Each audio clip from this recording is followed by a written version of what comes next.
Bien-aimés dans le Seigneur, shalom, vous qui nous suivez sur les avertis, que le Seigneur vous bénisse abondamment pour le temps que nous sommes passés ensemble avec vous. Je viens avec un thème. Comment le faux prophète exploite-t-il votre vie privée à travers les manipulations chrétiennes? Comment les faux prophètes exploitent-ils votre vie privée à travers les manipulations chrétiennes?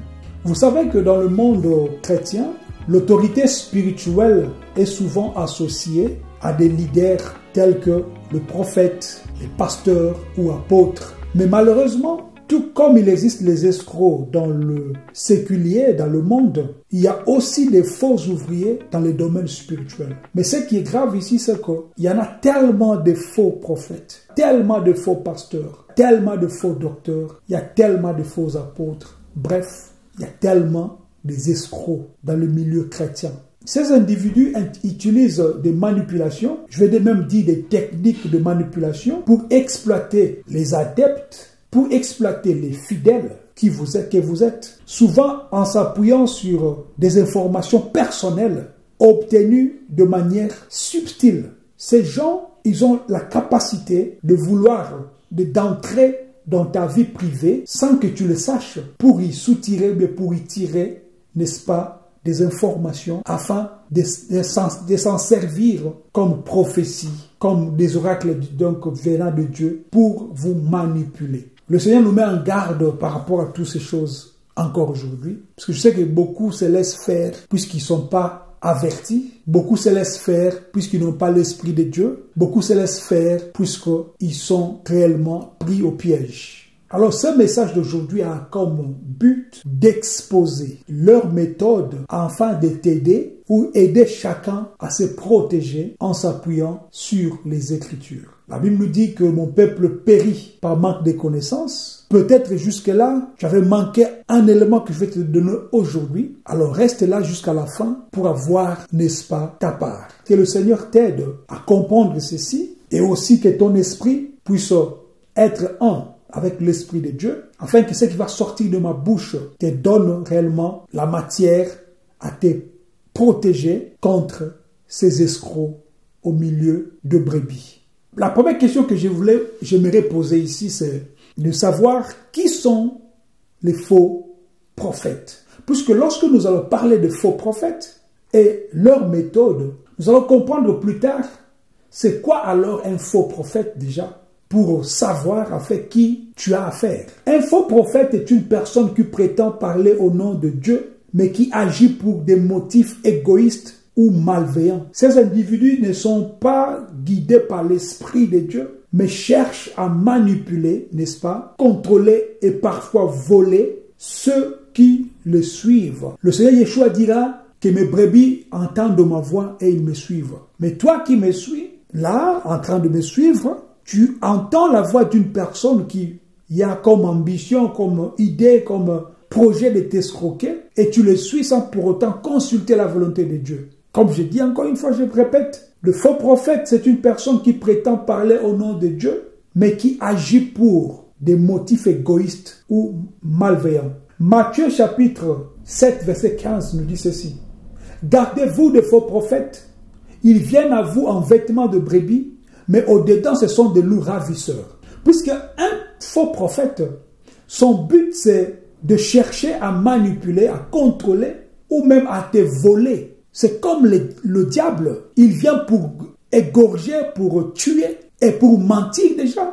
C'est-à-dire, le faux prophète, selon Matthieu 7,15, on nous dit, ils viennent en vêtements de brebis, mais au-dedans, ce sont des loups ravisseurs. Des loups ravisseurs. Et le deuxième verset en Ézéchiel chapitre 22 verset 28 nous dit ceci. Ces prophètes induisent leur vision des badigeons, voyant de fausseté et prophétisant de mensonges.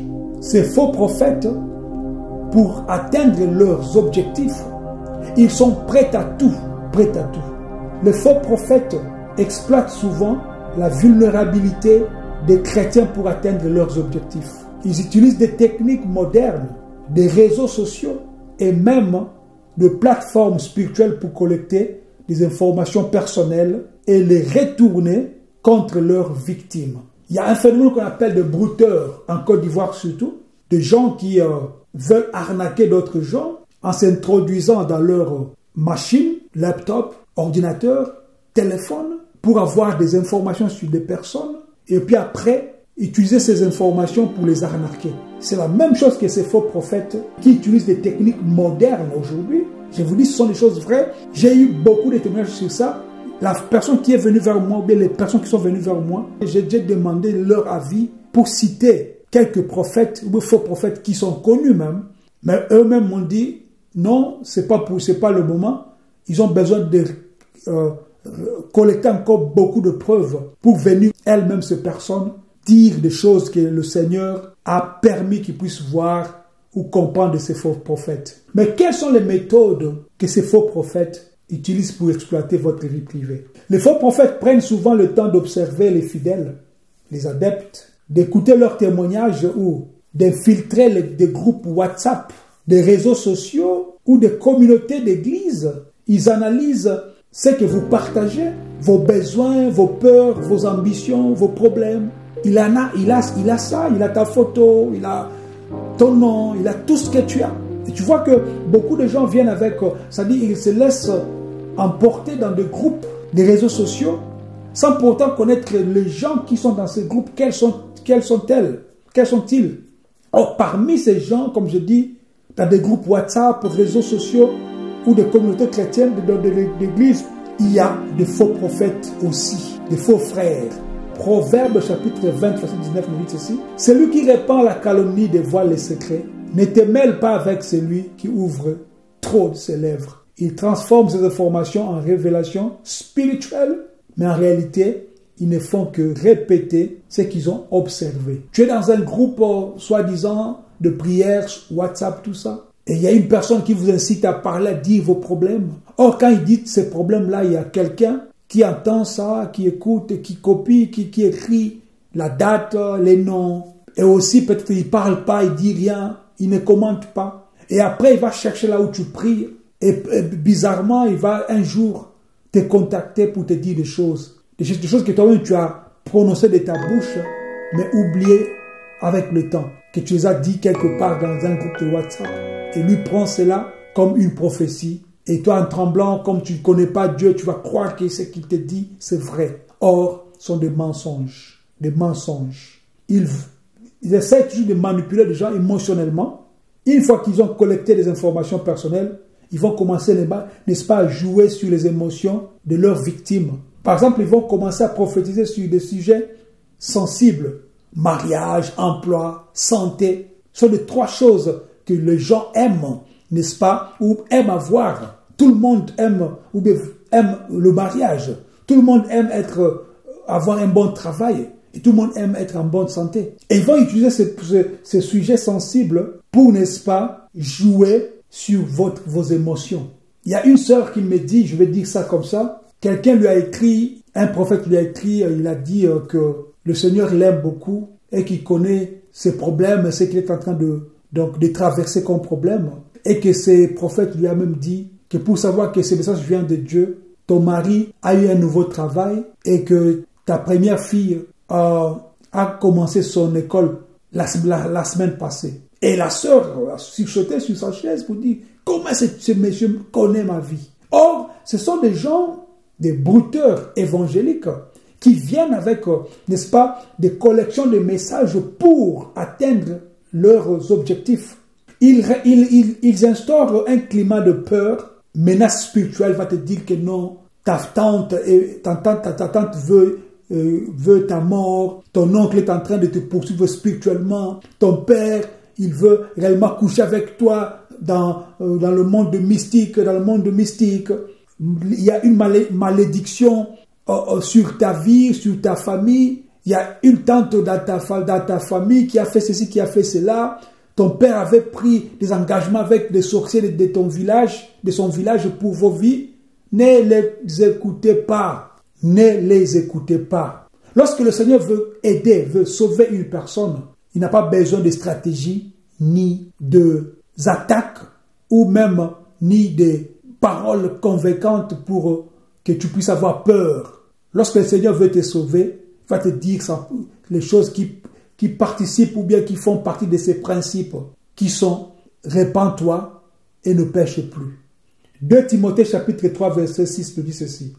Ils s'introduisent dans les maisons captifs des femmes faibles et chargées de péchés, agités par de passions de toute espèce. Je vais lire ça encore une fois. 2 Timothée chapitre 3 verset 6 nous dit ceci.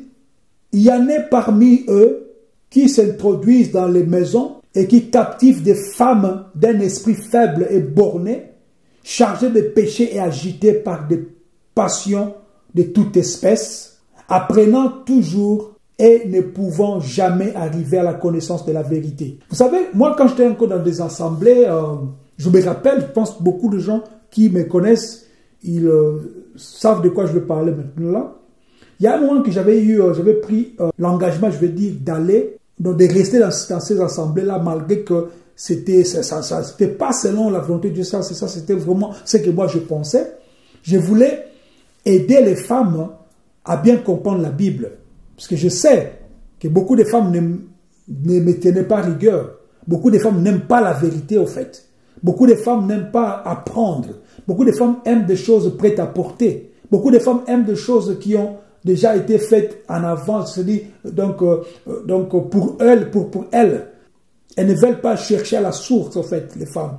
C'est pourquoi ce passage ici, 2 Timothée 3, 6, ça te concerne toi, sœur qui me suis. Il en est parmi eux, parmi les faux prophètes, qui s'introduisent dans les maisons et qui captivent de femmes d'un esprit faible et borné, chargées de péchés, agités par des passions de toute espèce, apprenant toujours et ne pouvant jamais arriver à la connaissance des vérités. Je pouvais lire ça pour comprendre vraiment le sens de ces passages. Donc je rentre pour dire que ça sont des manipulations émotionnelles que ces gens, ces faux prophètes cherchent pour vous atteindre en fait. Et aussi, ils cherchent, n'est-ce pas, à gagner votre confiance. Ces faux ouvriers, ces faux prophètes exploitent votre foi pour obtenir des dons. Ils utilisent, n'est-ce pas, des discours persuasifs pour vous faire croire que donner à l'homme de Dieu est une condition pour recevoir des bénédictions. Faux.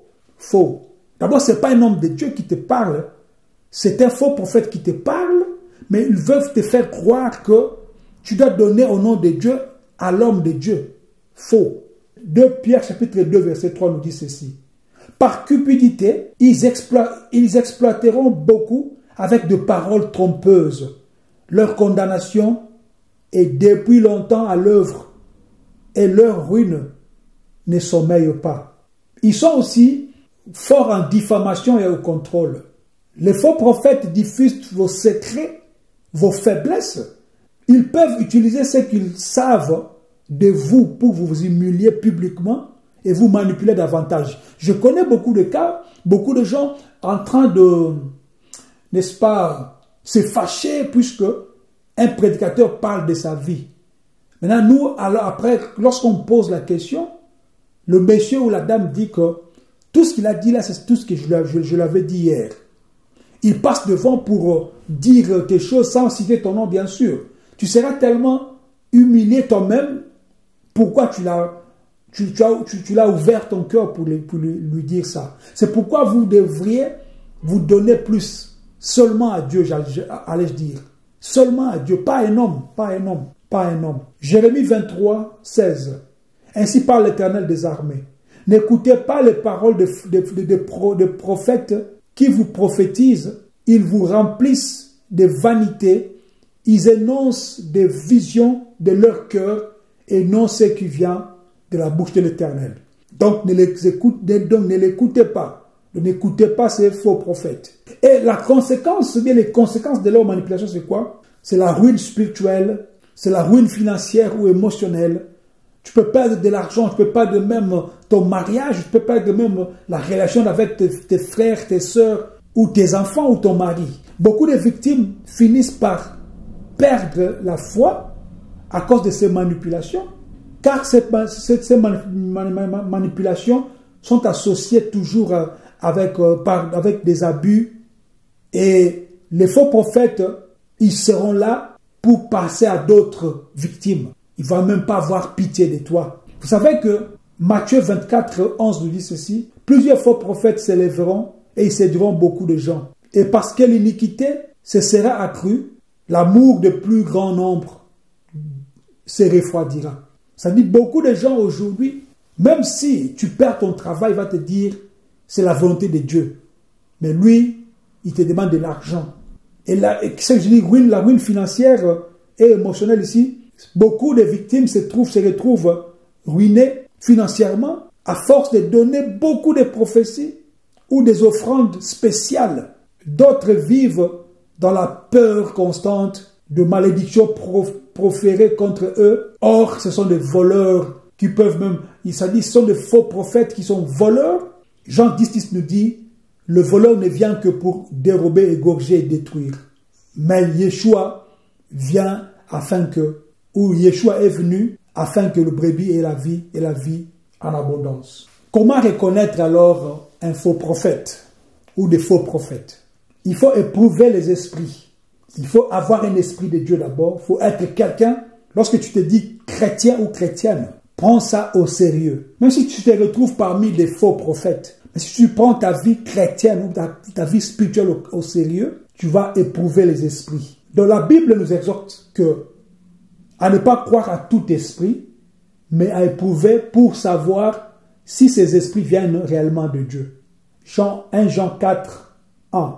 Et deuxième point, c'est comment se protéger de faux prophètes. Il faut protéger ta vie privée. Si quelqu'un vient de Dieu, il saura les choses que Dieu va, n'est-ce pas, lui donner pour toi. Il ne viendra pas, n'est-ce pas, avec de mensonges sur ta vie pour te manipuler. Et l'habitude de rester aussi, n'est-ce pas, discret ou discrète, ne donne pas accès à tout le monde sur ta vie privée, par exemple. Il faut vraiment protéger ta vie privée. Même si tu es dans des groupes, ne parle pas de ta vie privée.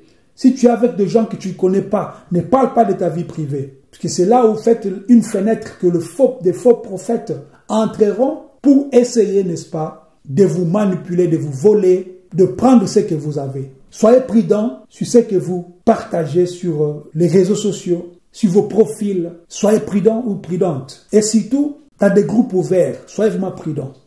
Soyez prudents sur ce que vous partagez, comme je dis, surtout en ligne ou dans des groupes ouverts. Confiez vos luttes et vos besoins qu'à Dieu directement, dans la prière plutôt qu'aux hommes. Matthieu 6,6. Mais toi, quand tu pries, entre dans ta chambre, ferme ta porte. Du fait de fermer la porte, c'est que pour que personne n'entende ce que tu pries. Puisque ces faux prophètes, quand toi tu pries en fermant les yeux, lui il est dans la salle en train de marcher, il écoute ce que les gens disent, et puis il viendra te dire après, toi viens. Le Seigneur a écouté ta prière, et pourtant il était près de toi, mais sauf que tu avais les yeux fermés. Ce sont des choses qui sont vraies, que nous avons vécues, que nous avons vues. Et aussi, beaucoup de gens continuent à voir ça et à vivre ça aussi. Je disais que Matthieu 6,6 nous dit, mais toi, quand tu pries, entre dans ta chambre, ferme ta porte et prie ton Père qui est dans le lieu secret, et ton Père qui voit dans le secret te le rendra. Et aussi un autre point, comment faire pour te protéger des faux prophètes? C'est étudier la parole de Dieu. Mon peuple périt, Osée 4,6, faute de connaissances, par manque de connaissances. Celui qui ne connaît rien, il sera, n'est-ce pas, la victime. Celui qui ne connaît rien, il sera la victime de ces faux prophètes. C'est-à-dire qu'il faut que tu aies le temps de connaître les Écritures pour te défendre contre la manipulation, que tu sois quelqu'un d'enraciné dans la parole pour que personne ne vienne te dire des choses qui ne sont pas vraies.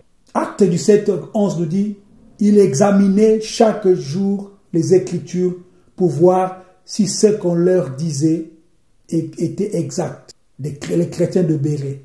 Acte 17, 11. Et aussi un autre point, comment se protéger de faux prophètes? C'est s'appuyer sur le Saint-Esprit. Le Saint-Esprit est notre guide, et notre protecteur et notre enseignant par excellence. En étant sensible à sa voix, nous pouvons discerner ce qui est vrai et ce qui est faux. Jean 16, 13. Quand le consolateur sera venu, l'Esprit de vérité, il vous conduira dans toute la vérité.